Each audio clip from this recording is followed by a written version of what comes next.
यह हमारा संक्रमण है।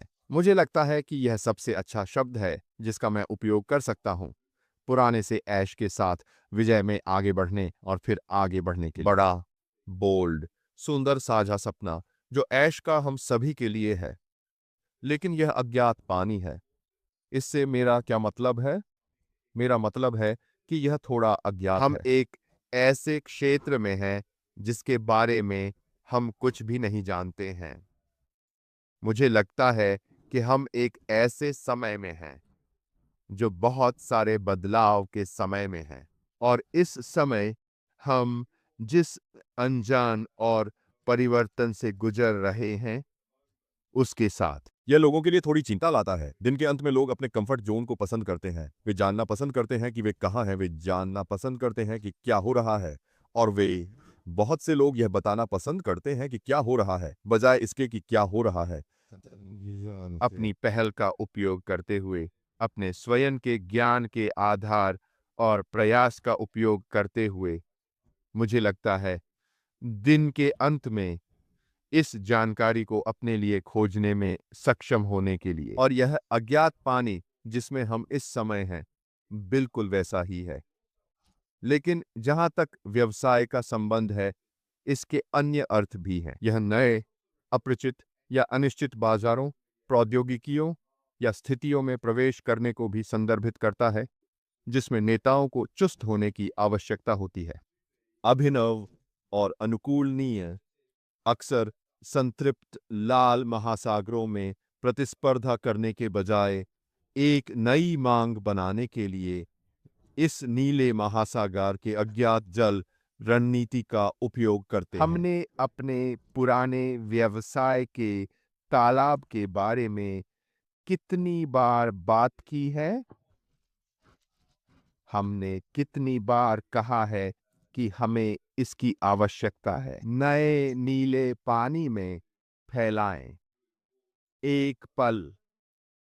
और यह इस कहावत का बिल्कुल यही सादृश्य है कि हम हैं अपने नए लोगों के साथ नए पानी में जाना चाहते हैं।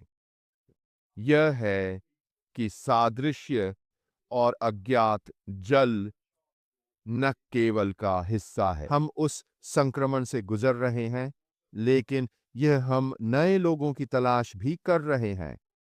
एक संतृप्त लाल महासागर के बजाय नई मांग पैदा करने की रणनीति। इसलिए इन पानी को नेविगेट करने में गले लगाना और बदलना शामिल है। जाहिर है, दूरदर्शिता के लिए अधिक डेटा का उपयोग करना, जैसे कि अनुमानित विश्लेषण आदि, और प्रयोग की संस्कृति को बढ़ावा देना, अद्वितीय कर्मचारी कौशल का लाभ उठाना और खतरों को एक बाधा के रूप में देखने के बजाय व्यवधान के बीच अवसर खोजना। अब यह सब थोड़ा जटिल लग सकता है, लेकिन व्यावसायिक दृष्टिकोण से अज्ञात वाटर्स अस्थिरता मुझे लगता है कि शायद सबसे अच्छी शब्दावली है जिसका मैं उपयोग कर सकता हूं।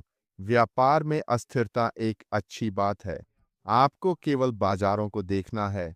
आपको केवल इस तरह देखना है। नास्दाक और एफसी, वे सभी वे अस्थिरता से प्यार करते हैं। क्यों?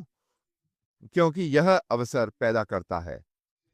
व्यवसाय बिल्कुल वही चीजें हैं और बहुत सी अन्य चीजें हैं। व्यवसाय के भीतर भी संकेत हैं कि जो लोग अस्थिरता को गले लगाते हैं वे अक्सर वही होते हैं जो समझते उस हैं अस्थिरता में बढ़ने का अवसर, अपने गंतव्य तक पहुंचने में सक्षम होने के लिए हवा के साथ बदलने में सक्षम हो। आपको कुछ बार ऊपर और नीचे करना पड़ सकता है जहां आप जाना चाहते हैं वहां पहुंचने में सक्षम होने के लिए। लेकिन मुख्य महत्वपूर्ण बात यह है कि आगे बढ़ते रहें, चलते रहें। और यह भी एक और महान सादृश्य है। चलते रहें। नवाचार को बढ़ावा भी देना, अधिक अनुसंधान एवं विकास प्रयोग में निवेश करें और वर्तमान प्रक्रियाओं को अनुकूलित करने से परे सोचें। नई तकनीकों पर एक नज़र डालें। देखें कि उन प्रौद्योगिकियों का उभरता हुआ पैटर्न क्या है और उन्हें अपनाएं और उन्हें अपने व्यवसाय के अनुकूल बनाएं। बाजार को सुनो। जाहिर है, यदि आपने अपने कान को जमीन पर रखा है तो आपको पता चलना शुरू हो जाएगा कि रुझान कैसे बदल रहे हैं। याद रखें कि व्यवसाय में मैंने आपसे जो सबसे महत्वपूर्ण बातें कही थी उनमें से एक यह है, अपने व्यवसाय और अपने बाजार यानी ग्राहकों के बीच पुल बनाएं। उस ग्राहक प्रतिक्रिया को प्राप्त करने में सक्षम होने के लिए वास्तव में आपको परिवर्तन करने में सक्षम होने के रूप में बढ़त मिलती है। उदाहरण के लिए, वास्तविकताओं और रुझानों में बदलाव को समझने के लिए वास्तविक समय डेटा, ग्राहक प्रतिक्रिया का उपयोग करें। यदि आप सही प्रश्न पूछते हैं तो वे करेंगे। जहां तक बाजार की प्रवृत्ति का संबंध है, आपको सही उत्तर मिलेगा। सभी, क्योंकि आप ग्राहकों की प्रतिक्रिया प्राप्त करने में सक्षम होने के लिए सही सॉफ्टवेयर का उपयोग कर रहे हैं। दूरदर्शिता विकसित करें। भविष्य के बदलावों का अनुमान लगाने के लिए भविष्य कहने वाला विश्लेषण और परिदृश्य योजना का उपयोग करें। आपको यह बाजार अनुसंधान की प्रतिक्रिया से मिलता है जो आप अपने ग्राहक आधार से कर रहे हैं। आंतरिक प्रतिभा का लाभ उठाएं। इसका मतलब है कि बाजार की नई मांगों को पूरा करने के लिए मौजूदा कौशल और संसाधनों को रचनात्मक रूप से स्थानांतरित करना, नए मॉडल की तलाश भी, चार्टर्ड पानी में नेविगेट करने और ब्लू ओशन जैसी रणनीतियों को अपनाने का एक और तरीका, जिसके बारे में मैं बात कर रहा हूं।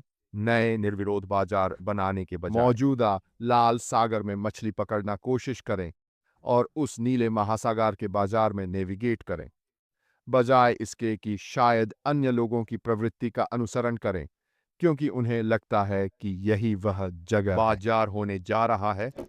वे हमेशा सही नहीं हो सकते हैं।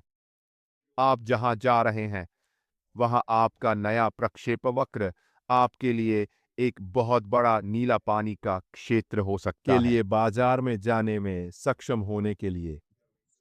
और यहाँ अंतिम भाग है लचीलापन का निर्माण। वह शब्द फिर से, लचीला। हम सभी लचीलेपन के बारे में जानते हैं, अगर हम लंबे समय से इस यात्रा पर अपनी सीईओ आशमा फराह के साथ हैं तो हम सभी ने अपने आप में लचीलेपन का अनुभव किया है। लेकिन जोखिम को फिर से डिजाइन करना, आपूर्ति श्रृंखलाओं से लेकर जलवायु प्रभावों से लेकर व्यक्तिगत से लेकर व्यवसाय तक की जटिलताओं को संभालने के लिए ढांचे, लचीलेपन की यह सारी इमारत निश्चित रूप से आपको देने में सहायता करती है। जहां तक व्यवसाय का संबंध है, अज्ञात जल में जाने का स्थायित्व, तो संक्षेप में यह सक्षम होने के लिए एक निश्चित मानचित्र से आगे बढ़ने के बारे में व्यापार की दुनिया के लगातार बदलते समुद्र में अपने रास्ते तैयार करने में सक्षम होने के लिए दृष्टि और डेटा का उपयोग करके एक कुशल नेविगेटर बनने में सक्षम होने के लिए। मेरा मानना है कि इस समय हम उन अज्ञात जल में हैं।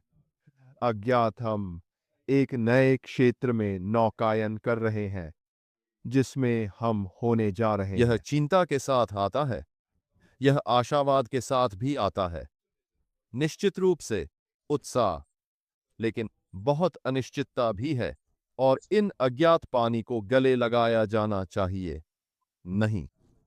यह एक बदलाव है, यह एक अलग दिशा है, लेकिन यह उस नीले पानी की ओर जाने की दिशा है, बजाय इसके कि नीले पानी की ओर जाने की दिशा। एक स्थिर लाल सागर में नौकायन करते हुए हम खुले नीले पानी को साफ करने के लिए आगे बढ़ रहे हैं।